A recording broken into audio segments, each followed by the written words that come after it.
Hello everyone, welcome to engineer tree. मैं हूं सुमित। आज के इस वीडियो में हम डिस्कस करेंगे फोरियर सीरीज़। इससे पहले वाले वीडियो में मैंने आपको बेसिक्स बताया था फोरियर सीरीज़ के लिए। आज हम उसके आगे कंटिन्यू करेंगे।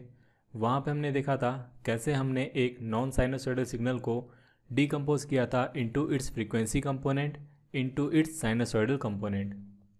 तो वहाँ पे हमने देखा था हमारे पास एक सिग्नल था ft, जो कि एक कंटिन्यूस पीरियोडिक सिग्नल था, एंड इसे हमने डीकम्पोज किया था इनटू इट्स साइनोसॉइडल कंपोनेंट। तो यहाँ पे मैं रिवीजन करा देता हूँ प्रीवियस लेक्चर का। हमारे पास सिग्नल था ft एंड इसे हमने डीकम्पोज किया था into its sinusoidal component. Sinusoidal component होते हैं हमारे पास cos wave and sine wave. तो यहाँ पे मैंने लिखा कॉस एंड साइन, एंड जो हमें कंपोनेंट मिल रहे थे वो थे summation of this cos wave and sine wave. तो यहाँ पे मैंने लगाया प्लस का sine. And every sinusoidal component has some frequency. तो यहाँ पे हमारे पास जो ये कंपोनेंट मिल रहा है इसकी भी कुछ फ्रीक्वेंसी होगी।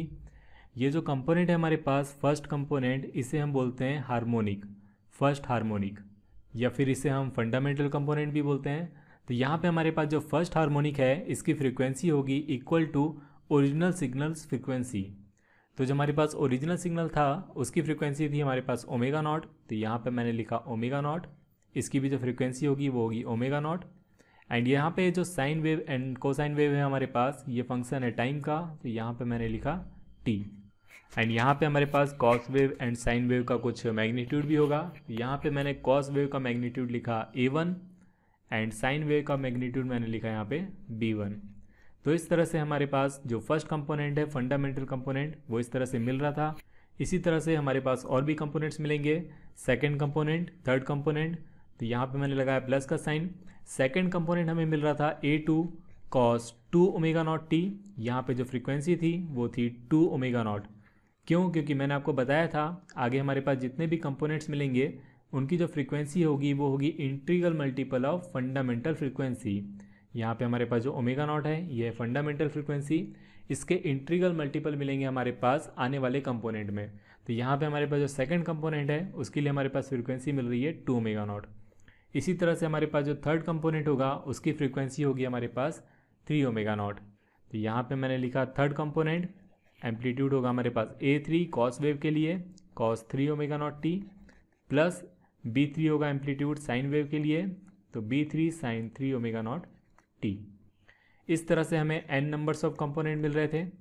तो इस तरह से जो है हम मेन सिग्नल को, जो कि एक कंटिन्यूस पीरियोडिक सिग्नल है, उसे हमने डीकम्पोज किया था इनटू इट्स फ्रीक्वेंसी कंपोनेंट। अब इन सारे कंपोनेंट को अगर हम सम अप करते हैं तो यहाँ पे हमारा जो ओरिजिनल सिग्नल है वो हमें मिल जाएगा। लेकिन ये जो एक्सप्रेशन था ये कंप्लीट एक्सप्रेशन नहीं था फोरियर सीरीज़ के लिए। हमने देखा था हमने यहाँ पे एक और फंक्शन ऐड किया हुआ था, एक और कंपोनेंट ऐड किया हुआ था जो था हमारे पास ए नॉट।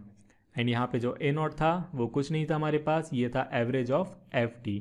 तो यहाँ पे हमने लिखा एवरेज ऑफ एफ टी को हमने इंटीग्रेट किया ओवर लिमिट टी, यहाँ पे लिखा डी टी, एंड इसे हमने डिवाइड किया था टाइम ड्यूरेशन से। तो इस तरह से हमें जो एक कंप्लीट एक्सप्रेशन यहाँ पे मिल रहा है ये है कंप्लीट एक्सप्रेशन फोरियर सीरीज़ के लिए। अब यहाँ पे हमने इस एक्सप्रेशन को एक लाइन में भी रिप्रेजेंट किया हुआ था। एक लाइन में हमने रिप्रेजेंट किया था इस तरह से, a naught plus a n cos N omega naught t, summation of n की वैल्यू है फ्रॉम 1 टू इन्फिनिटी, यहाँ पे देख सकते हैं 1 टू इन्फिनिटी जा रही है, plus summation of B N sine N omega naught T, and यहाँ पे भी एन की जो वैल्यू है वो है फ्रॉम 1 टू इन्फिनिटी। तो ये जो एक्सप्रेशन है ये एक्सप्रेशन है हमारे पास फोरियर सीरीज़ के लिए, जिसे आपको याद रखना है कॉम्पिटिटिव एग्जाम के लिए। अब यहाँ पे बात आती है हमारे पास जो कंपोनेंट्स हैं a naught, a n and b n, ये क्या होते हैं, इसे हम किस तरह से रिप्रेजेंट कर सकते हैं, इसके बारे में हम डिस्कस करेंगे। ए नॉट के लिए मैंने आपको प्रीवियस लेक्चर में बताया हुआ था, ए नॉट है हमारे पास एवरेज ऑफ एफ टी। तो यहाँ पे हम ए नॉट को रिप्रेजेंट कर सकते हैं integration of F T D T, and limits होगी हमारे पास -t/2 टू t/2, क्योंकि हम जो एफ टी को इंटीग्रेट कर रहे थे वो कर रहे थे टाइम पीरियड में। तो यहाँ पे हमारे पास सपोज टाइम पीरियड है t, तो यहाँ पे मैंने लिमिट जो है वो लगाई -t/2 टू +t/2। तो इस तरह से जो है हमारे पास एक्सप्रेशन निकल के आता है ए नॉट के लिए। इसी तरह से जो है हम B N and A N के लिए भी जो है एक्सप्रेशन यहाँ पे फाइंड कर सकते हैं। तो सबसे पहले हम एक्सप्रेशन फाइंड करते हैं ए एन के लिए। ए एन का एक्सप्रेशन अगर हमें फाइंड करना है तो यहाँ पे हमें A1, A2, A3 सबके एक्सप्रेशन यहाँ पे फाइंड करने होंगे। तो सबसे पहले हम फाइंड करते हैं A1 को। A1 को यहाँ पे फाइंड करने के लिए हमारे पास जो इक्वेशन है यहाँ पे हम मल्टीप्लाई करेंगे both side cos omega naught T का।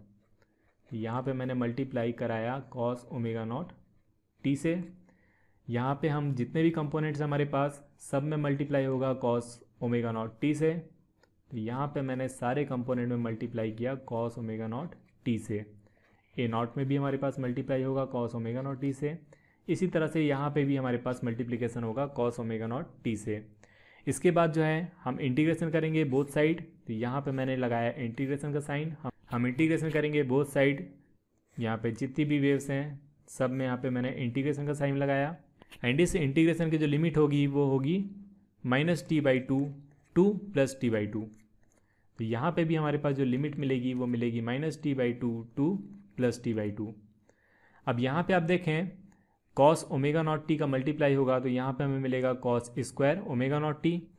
एंड इसके अलावा हमारे पास जितनी भी वेव्स हैं सारी वेव्स साइनोसॉइडल वेव है। एंड साइनोसॉइडल वेव के लिए मैंने आपको बताया हुआ था प्रीवियस लेक्चर में, जब भी हम किसी साइनोसॉइडल वेव को इंटीग्रेट करते हैं टाइम पीरियड में तो उसका जो इंटीग्रेशन का जो रिजल्ट आता है हमारे पास वो निकल के आता है 0। तो यहाँ पे हमारे पास जितनी भी वेव्स हैं except cos square omega naught T, इसका जो रिजल्ट निकल के आएगा हमारे पास वो निकल के आएगा 0। तो यहाँ पे हमारे पास जो इक्वेशन बचेगी वो बचेगी integration of ft cos omega naught T dt equal to integration of A1 cos omega naught T square. यहाँ पे हमारे पास लिमिट है -t/2 टू +t/2। तो यहाँ पे मैंने लिमिट लगाई -t/2 टू +t/2। अब यहाँ पे आप देखें cos square omega naught T को हम लिख सकते हैं 1 + cos 2 omega naught T divide by 2। तो यहाँ पे मैंने इसे लिखा 1 + cos 2 omega naught T divide by 2। अब यहाँ से आप देख सकते हैं A1 डिवाइड बाई 2 हम कॉमन निकाल सकते हैं। तो मैंने निकाला A1 डिवाइड बाई 2 कॉमन। अब यहाँ पे हम इंटीग्रेशन करेंगे 1 + cos 2 ओमेगा नॉट टी का। अब यहाँ पे आप देखें cos 2 ओमेगा नॉट टी एक साइनोसॉइडल सिग्नल है। अगर इसे हम इंटीग्रेट करते हैं टाइम पीरियड में तो इसका जो रिजल्ट निकल के आएगा वो निकल के आएगा 0। तो यहाँ पे हमारे पास जो एक्सप्रेशन बचेगा वो बचेगा A1 divide by 2 integration of 1। जब हम इसे इंटीग्रेट करेंगे टाइम पीरियड हमारे पास -t/2 टू +t/2 तो हमारे पास रिजल्ट निकल के आएगा A1t डिवाइड बाई 2। तो राइट साइड में हमारे पास रिजल्ट निकल के आ रहा है A1t divide by 2 and left side में हमारे पास एक्सप्रेशन है ये। तो यहाँ से जब हम A1 की वैल्यू फाइंड करेंगे तो मैं यहाँ पे लिख देता हूँ A1 निकल के आएगा हमारे पास A1 = 2/t integration of ft cos omega not t dt and limit से हमारे पास -t/2 टू +t/2। राइटिंग मेरी थोड़ी सी ख़राब है इसलिए मैं यहाँ पे बोल बोल के लिख रहा हूँ। उम्मीद करता हूँ आपको समझ में आ रहा होगा। तो यहाँ पे हमारे पास एक्सप्रेशन निकल के आ रहा है A1 का। आप यहाँ पे देख सकते हैं A1 का जब हम एक्सप्रेशन निकाल रहे हैं तो यहाँ पे हमारे पास फ्रीक्वेंसी निकल के आ रही है ओमेगा नॉट। इसी तरह से जब हम A2 फाइंड करेंगे तो यहाँ पे हमारे पास फ्रीक्वेंसी निकल के आएगी 2 ओमेगा नॉट। तो यहाँ पे चेंजेस हो रहे हैं सिर्फ फ्रीक्वेंसी में। तो यहाँ से हम an का एक्सप्रेशन लिख सकते हैं। an = मिलेगा हमें 2/t integration of ft cos n omega naught t dt। Limits होगी हमारे पास -t/2 टू +t/2। इसी तरह से जो है हम bn का एक्सप्रेशन भी फाइंड कर सकते हैं। bn का एक्सप्रेशन यहाँ पे मैं फाइंड करके नहीं दिखा रहा हूँ आपको, डायरेक्ट यहाँ पे लिख रहा हूँ, बट सेम प्रोसेस है। इसी तरह से जो है आप करके देख सकते हैं, आपको जो है bn का एक्सप्रेशन भी मिल जाएगा। bn का जो एक्सप्रेशन निकल के आएगा वो निकल के आएगा 2/t integration of ft sin n omega naught t। यहाँ पे हमारे पास साइन मिलेगा sin n omega naught t dt। Limits होगी हमारे पास -t/2 टू +t/2। तो इस तरह से हमने A0, bn एंड an का एक्सप्रेशन फाइंड किया। तो आपको जो एक्सप्रेशन है सारे एक्सप्रेशन यहाँ पे याद रखना है क्योंकि कॉम्पिटिटिव एग्जाम में यहीं से क्वेश्चन पूछे जाते हैं। मैं आपको आगे दिखाऊंगा किस तरह से यहाँ पे क्वेश्चन पूछे जाते हैं। इसके अलावा हमारे पास कुछ और कंसेप्ट हैं, चलिए उन्हें भी देख लेते हैं। इसके आगे जो क्वेश्चंस पूछे जाते हैं हमसे वो पूछे जाते हैं टाइप्स ऑफ सिग्नल से। हमारे पास जो सिग्नल था ft वो एक कंटिन्यूस पीरियोडिक सिग्नल था। अब ये जो सिग्नल है ये इवन भी हो सकता है एंड ऑड भी हो सकता है। Even signal and odd signal क्या होते हैं, उम्मीद करता हूँ कि आपको पता होगा, फिर भी मैं एक ओवरव्यू यहाँ पे दे देता हूँ। इवन सिग्नल वो होते हैं जो कि सेटिस्फाइड करते हैं condition X T equal to X minus of T को। इसी तरह से ऑड सिग्नल वो होते हैं जो कि इस कंडीशन को सेटिस्फाइड नहीं करते हैं। मतलब यहाँ पे x माइनस ऑफ टी होता है हमारे पास equal to minus of x t के। अगर मैं आपको वेव फॉर्म के थ्रू समझाने की कोशिश करूँ तो यहाँ पे मैं आपको वेव फॉर्म बना के दिखा सकता हूँ। इवन सिग्नल हम कुछ इस तरह से ड्रॉ कर सकते हैं। ये जो सिग्नल है हमारे पास एक्स टी, ये एक इवन सिग्नल है। यहाँ पे आप देख सकते हैं एक्स टी, या फिर आप फाइंड करें एक्स माइनस ऑफ टी, दोनों ही जो वेव फॉर्म है हमारे पास सेम मिलेगी। इसी तरह से हम ऑड सिग्नल को अगर रिप्रेजेंट करें वेव फॉर्म के थ्रू तो हम जो है इस तरह से वेव फॉर्म बना सकते हैं ऑड सिग्नल के लिए। अब यहाँ पे हमारे पास जो सिग्नल है एक्स टी, यहाँ पे अगर आप फाइंड करते हैं एक्स माइनस ऑफ टी तो आपको जो वेव फॉर्म है वो मिलेगी कुछ इस तरह से, जो कि आप देख सकते हैं ये इक्वल है माइनस ऑफ एक्स टी के। तो इस तरह से जो है हम ऑड एंड इवन सिग्नल को यहाँ पे आइडेंटिफाई कर सकते हैं। अगर मैं आपको शॉर्टकट मेथड बताऊँ तो यहाँ पे हमारे पास जो वाई एक्सिस होता है उसे हम एज अ मिरर यहाँ पे एज्यूम करेंगे एंड इसके बाद हम देखेंगे कि हमारे पास जो सिग्नल है राइट साइड में, अगर हमारे पास लेफ्ट साइड में भी जो सिग्नल मिलता है वो राइट साइड के सिग्नल के इक्वल है तो यहाँ पे हमारा जो सिग्नल होगा वो होगा इवन सिग्नल। एंड अगर वो इक्वल नहीं है तो हमारे पास जो सिग्नल होगा वो होगा ऑड सिग्नल। जैसे यहाँ पे आप देख सकते हैं अगर मैं एक्स एक्सिस को एज्यूम करूँ एज अ मिरर तो यहाँ पे आप देख सकते हैं हमारे पास जो राइट साइड में सिग्नल है वही सेम सिग्नल है हमारे पास लेफ्ट साइड में भी, तो ये एक इवन सिग्नल है। इसी तरह से हम ऑड सिग्नल को देखें तो हमारे पास जो राइट साइड में सिग्नल है वो इक्वल नहीं है लेफ्ट साइड के सिग्नल के, तो इसलिए हमारा जो सिग्नल होगा वो होगा ऑड सिग्नल। तो इस तरह से हम जो है आइडेंटिफाई करते हैं इवन सिग्नल को एंड ऑड सिग्नल को। एंड यहाँ पे हमारे पास जो कंसेप्ट है जो आपको याद रखना है वो ये रखना है कि जब हम इवन सिग्नल को मल्टीप्लाई करते हैं ऑड सिग्नल से तो हमारे पास जो रिजल्ट निकल के आता है, रिजल्टेंट सिग्नल जो निकल के आता है वो किस नेचर का होगा, इवन होगा या फिर ऑड होगा। तो इसको याद रखने के लिए भी मैं आपको सिंपल बता देता हूँ। हमारे पास सिग्नल है एक्स, ये एक एग्जाम्पल है ऑड सिग्नल का। एंड इसी तरह से अगर हमारे पास सिग्नल है एक्स स्क्वायर तो ये एक एग्जाम्पल है हमारे पास इवन सिग्नल का। तो जब भी आपको इस तरह की कोई वैल्यू फाइंड करनी होती है जहाँ पे even signal and odd signal का मल्टीप्लिकेशन होता है तो उसके लिए आप याद रखें कि x जो है हमारे पास वो है odd signal and x square जो है हमारे पास वो है इवन सिग्नल। तो यहाँ पे पूछा गया है इवन मल्टीप्लाइड बाई ऑड क्या होगा, तो यहाँ पे आप जब इवन मल्टीप्लाइड बाई ऑड करेंगे तो आपको मिलेगा x cube which is definitely a odd signal. तो यहाँ पे हमारे पास जो रिजल्ट निकल के आएगा वो निकल के आएगा ऑड सिग्नल। इसी तरह से अगर हम ऑड मल्टीप्लाई बाई ऑड करते हैं मतलब एक्स मल्टीप्लाइड बाई एक्स करते हैं तो हमारे पास जो रिजल्ट निकल के आएगा वो निकल के आएगा x square which is even signal. तो हमारे पास जो रिजल्ट होगा वो होगा इवन। इसी तरह से अगर हम इवन मल्टीप्लाइड बाई इवन करें मतलब X square multiplied by X square करें तो हमारे पास रिजल्ट निकल के आएगा X to the power of 4 which is even signal. तो यहाँ पे भी हमारे पास जो रिजल्ट निकल के आएगा वो निकल के आएगा इवन सिग्नल। अब यहाँ पे एक और प्रॉपर्टी आपको याद रखना है, अगर हम इवन सिग्नल को इंटीग्रेट करते हैं उसके टाइम ड्यूरेशन में, सपोज यहाँ पे हमारे पास इवन सिग्नल है एक्स टी एंड इसे हम इंटीग्रेट कर रहे हैं लिमिट से हमारे पास माइनस ए टू ए।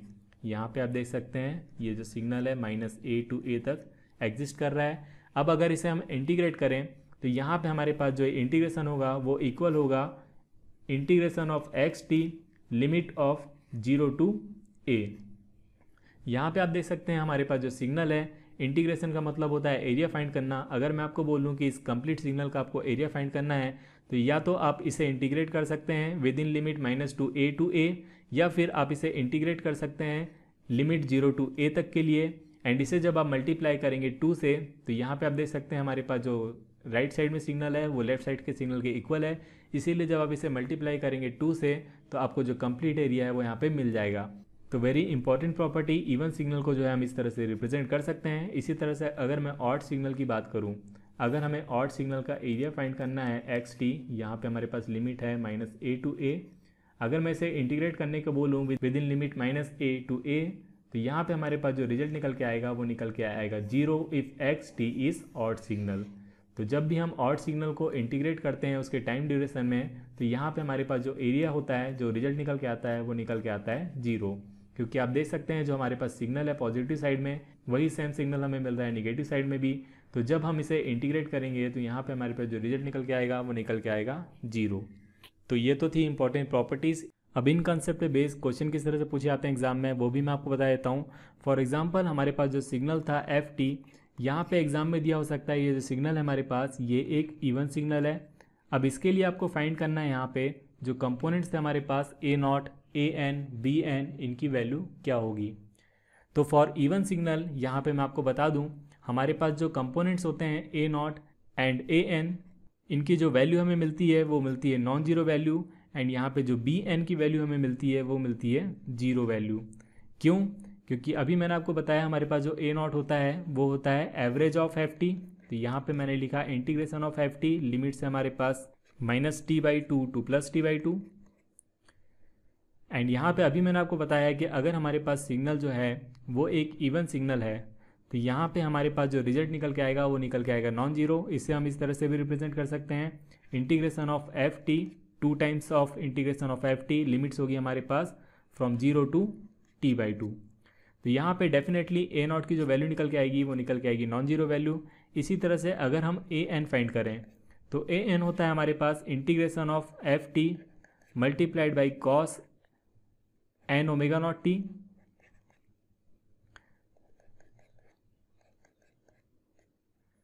यहाँ पे हमारे पास जो कॉस सिग्नल है ये है एक इवन सिग्नल, एंड गिवन है हमें एफ टी भी एक इवन सिग्नल है। एंड अभी आपको मैंने बताया even signal multiplied by E one signal होता है हमारे पास इवन सिग्नल।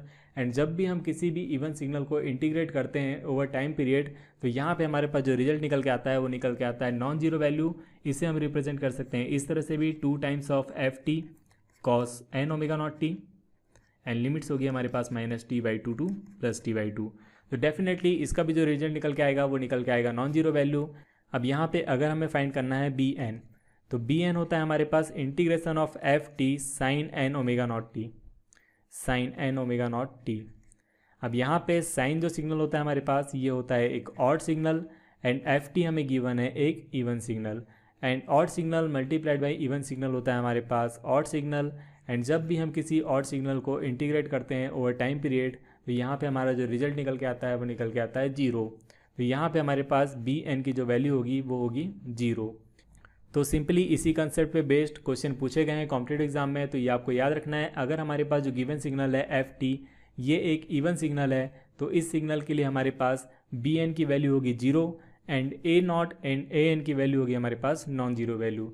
अगर आपको क्वेश्चन में बोलता है ए नॉट एंड ए एन की वैल्यू फाइंड करने को तो अभी जो मैंने आपको एक्सप्रेशन बताया उस एक्सप्रेशन के थ्रू आप इसकी वैल्यू फाइंड कर सकते हैं। अगर हमारे पास जो गिवन सिग्नल है वो है एक ऑड सिग्नल तो इसके लिए हमारे पास a naught, a n and b N की वैल्यू क्या होगी। तो यहाँ पे हमारे पास जो a naught and A N की वैल्यू निकल के आएगी वो निकल के आएगी जीरो, एंड यहाँ पे हमें जो बी एन मिलेगा वो मिलेगा नॉन जीरो वैल्यू। किस तरह से, यहाँ पे आप देख सकते हैं ए नॉट होता है हमारे पास integration of F t, and अगर हमारे पास एफ टी गिवन है ऑड सिग्नल तो इसका जो रिजल्ट निकल के आएगा वो निकल के आएगा जीरो। इसी तरह से ए एन होता है हमारे पास integration of F t multiplied by cos N omega naught t, cos होता है हमारे पास even signal, and f t हमें गिवन है ऑड। अगर हम इवन को मल्टीप्लाई करते हैं ऑड सिग्नल से तो रिजल्ट हमारे पास निकल के आता है ऑड सिग्नल, एंड अगर हम ऑड सिग्नल को इंटीग्रेट करें टाइम पीरियड में तो उसका जो रिजल्ट है वो मिलेगा हमें जीरो। इसी तरह से अगर हमें बी एन फाइंड करना है तो बी एन होता है हमारे पास integration of F t multiplied by sine N omega naught T, and sine जो है हमारे पास ये है एक ऑड सिग्नल। अगर हमें गिवन है एफ टी एक ऑड सिग्नल तो ऑड मल्टीप्लाइड बाई ऑड होता है हमारे पास even signal, and integration of even signal होता है हमारे पास नॉन जीरो वैल्यू। तो डेफिनेटली यहाँ पे जो बी एन की वैल्यू मिलेगी हमें वो मिलेगी नॉन जीरो वैल्यू। अगर आपसे क्वेश्चन में पूछा जाता है बी एन की वैल्यू फाइंड करने के लिए तो अभी जो मैंने आपको एक्सप्रेशन बताया पिछली स्लाइड में वहाँ से जो है आप बी एन की वैल्यू ईजिली फाइंड कर सकते हैं। तो नेक्स्ट लेक्चर में अगर आप कहेंगे तो नीचे कमेंट बॉक्स में कमेंट करके मुझे बता सकते हैं, मैं आपको वहाँ पे एक किसी भी सिग्नल का फोरियर सीरीज निकाल के दिखा दूंगा। अगर आप बोलेंगे वहाँ पे कंपोनेंट फाइंड करने को a naught, a n, b N की वैल्यू फाइंड करने को तो वो भी मैं आपको करके दिखा दूंगा। पर यहाँ पे अगर गेट की बात करें तो गेट में इस तरह से क्वेश्चन नहीं पूछे जाते हैं। गेट में सिंपली जो कॉन्सेप्ट है वहाँ से क्वेश्चन पूछे जाते हैं। जैसा अभी मैंने आपको बताया फॉर इवन सिग्नल हमारा जो बी एन होता है वो होता है 0, एंड फॉर ऑड सिग्नल हमारे पास जो a naught and A N की वैल्यू निकल के आती है वो 0। तो इस तरह के जो कंसेप्ट है वहीं से क्वेश्चन पूछे जाते हैं गेट में। लेकिन फिर भी अगर आप चाहते हैं कि मैं आपको किसी भी सिग्नल के लिए सारे कंपोनेंट्स को फाइंड करके दिखाऊं तो आप नीचे कमेंट बॉक्स में मुझे कमेंट करके बता सकते हैं। मैं नेक्स्ट लेक्चर में एक किसी भी सिग्नल के लिए आपको ये सारी वैल्यू फाइंड करके दिखा दूंगा। फिलहाल बस इस लेक्चर में इतना ही। अगर आपको ये लेक्चर अच्छा लगा तो इसे लाइक कीजिए, अपने दोस्तों को शेयर कीजिए, एंड आपने अभी तक हमारे चैनल को सब्सक्राइब नहीं किया हुआ है तो पहले से सब्सक्राइब कर लीजिए। Thank you.